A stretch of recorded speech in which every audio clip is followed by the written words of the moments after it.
तर मित्रांनो बघू शकता आता मी कोकणात आहे आणि आज तारीख आहे 8 मे 2026 आणि बघू शकता अचानक एवढा मुसळधार पाऊस चालू झाला आहे. काल सुद्धा 7 तारखेला सुद्धा अशाच प्रकारे झालेला याच टायमिंगला 6-6:30च्या दरम्यान.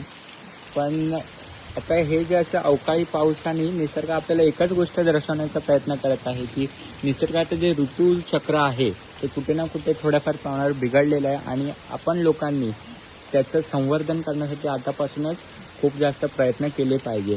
आणि हा जो असा अधूनमधून येणारा अवकाळी पाऊस असतो ह्याचं मोठं नुकसान म्हणजे आपल्या कोकणातील आंबा बागायतदार आणि काजू बागायतदारांना होतात. कारण की काजू आणि आंब्याचा सीझन आता कंप्लीटसुद्धा नाही झालेला. मेचा फर्स्ट वीकच चालू होता आणि तेवढ्यात असा पाऊस येऊन काजू आणि आंब्याची पूर्ण प्रकारे नासधूस होऊन जाते.